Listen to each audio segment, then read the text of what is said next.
Hello, welcome to Islay. This is Clondalkin, which is in the south coast of the very windswept island of Islay, the whisky island. And here we're having a look at Ardbeg today. My name is Johnny Walker, and it's a real name. And my early working days, I was a cooper, and I became a craftsman cooper for 19 years in the whisky industry. I am a director of wine and spirits for a hotel group UK-wide, and I'm also a consultant for the Mctears Auction House. When I first tasted Ardbeg, I knew it had a reputation of being a peaty monster. One of the Clondalkin distilleries neighbouring with Lafroig and Lagavulin, and it had this reputation of being a huge, big peat monster. But actually, to some people it can have a bit of a threatening nose, but it's actually, when on the palate, it's really, really quite elegant, and it's not just the smoke and the phenols and the carbolic and singed hair and all the rest that you find on the nose. It's really very elegant, and for me, the piece de resistance is the fact that its memory, its long length, it's just wonderful. It's one of the best single malts in the market. For me, they've revolutionised the whole distillery.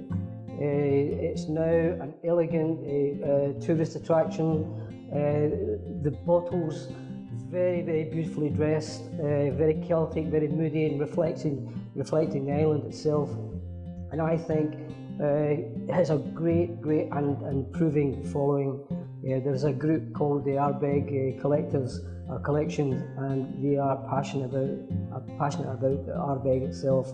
And it sits on its own, but it's also very versatile as well, because they're doing all sorts of different expressions. The normal Ardbeg is peated to about 55 ppm, parts per million, but they do these supernova, which is 100 ppm plus, and that really is quite a chewy coal tar drop.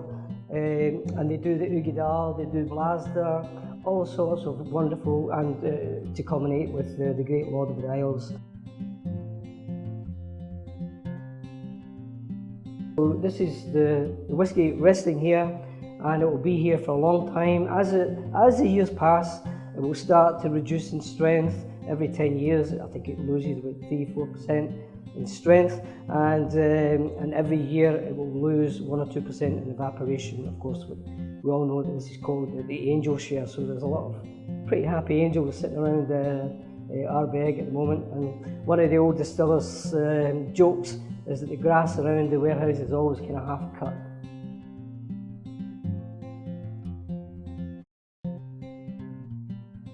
This auction is really focusing on some wonderful expressions of Ardbeg, and there is something to suit everybody, from the simple drop to the big rock and roll styles, and of course great collector's pieces in the future as well.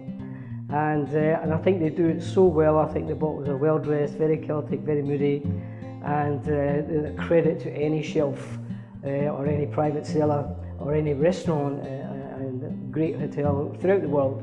You'll see these wonderful, confident single malts.